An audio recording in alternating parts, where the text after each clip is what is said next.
It was a quiet Sunday morning in the small town of Brookhaven. The church bell rang softly, echoing through the valley. People filled the pews, smiling, shaking hands, greeting one another like family. At the front stood Pastor Samuel Hayes, tall, gentle, with kind eyes that seemed to understand pain. He'd been the town's preacher for almost 10 years. His sermons brought comfort. His words healed hearts. Forgiveness, he'd often say, is not weakness. It's the proof that love still lives inside us. The townspeople adored him. To them, Pastor Hayes was a man of God, a man of truth. But deep down, behind the calm smile, he carried a secret. One autumn afternoon, a young journalist named Claire came to town. She was writing an article about small-town faith, about communities that stood together in hard times. She met Pastor Hayes after the service. He greeted her warmly, offering tea in his modest office filled with books and photos. "You've built something special here," she said. He smiled. "No, miss. God built this. I'm just keeping the doors open." But as she looked at the photo on his wall, a younger version of him, standing beside a woman and a child, she noticed the date scribbled on the frame, 1994. The same year she remembered from an old case file her father had once shown her. Her father, a retired police officer, had told her stories of a man named Samuel Harris, a con artist who had vanished after serving time for fraud. That night, Claire couldn't sleep. The resemblance haunted her. The photo, the name, the gentle voice that hid something deeper.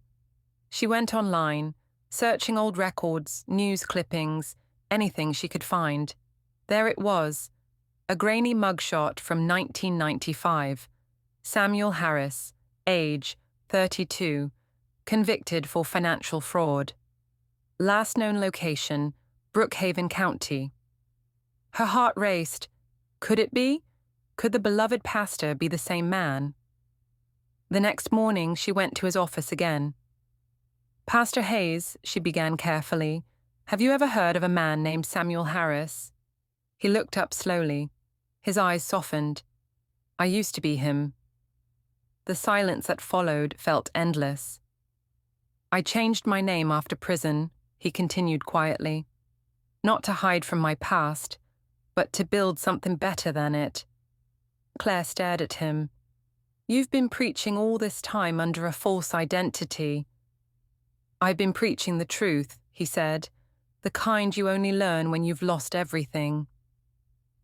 He told her the story, how, after prison, no one would hire him, how he wandered, hungry, sleeping in churches, until one pastor took him in, fed him, taught him grace.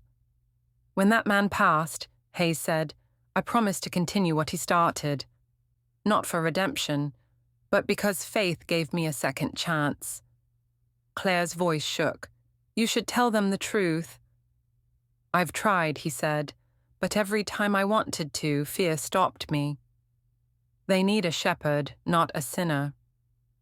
Claire looked into his eyes and whispered, "Maybe they need both." Later that week, she published her article, but she didn't reveal his name. Instead, she wrote about forgiveness, about a man who rebuilt his life on honesty, even if that truth was late in coming. But secrets never stay hidden for long. Someone recognized the old photo online. Within days, the story spread through town. "The pastor's a fraud," people shouted. "He lied to us." On Sunday, the church was half empty. Pastor Hayes stood at the pulpit, calm, composed, but tears shimmered in his eyes. "Yes," he said softly, "I lied about who I was, but not about who I became." His voice broke. "I once stole from people. Today I try to give back, through faith, through love, through truth." Silence filled the room. Then an elderly woman stood up. "Pastor," she said, "you helped me when I was lost. You prayed with my son when he was sick. You gave us hope. That's the truth we know one by one." Others stood. The same people who had once judged him now stood beside him. Weeks passed. The news quieted down, but whispers remained. Some left the church forever. Others stayed, believing in the man behind the title. Claire visited again. "You told them the truth," she said. "That took courage." "Courage," he smiled faintly, "isn't doing what's easy. It's doing what's right, even when no one stays." He walked her to the door, glancing at the empty pews. "I may have lost a congregation," he said softly, "but I found my soul again."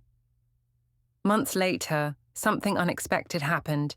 The church reopened, this time fuller than before. New faces, old friends, people who came not for a perfect man, but for a true one. Claire returned to see him one last time. "You kept your promise," she said. He nodded. "Redemption isn't about forgetting what we were," he said gently. "It's about proving we can be more." That night, the church bell rang again. It sounded different this time, softer, like forgiveness itself had found its way home. Moral, redemption begins where lies end. The truth may break hearts for a moment, but it mends them for a lifetime. Thank you for listening to The Fake Pastor. What did this story mean to you? Have you ever forgiven someone who hid the truth for the right reason? Share your story in the comments. And remember, the truth may be painful, but it's the first step toward peace. Subscribe for more real, emotional life stories about forgiveness, love, and second chances. Until next time, stay kind, stay truthful, and never stop believing in redemption.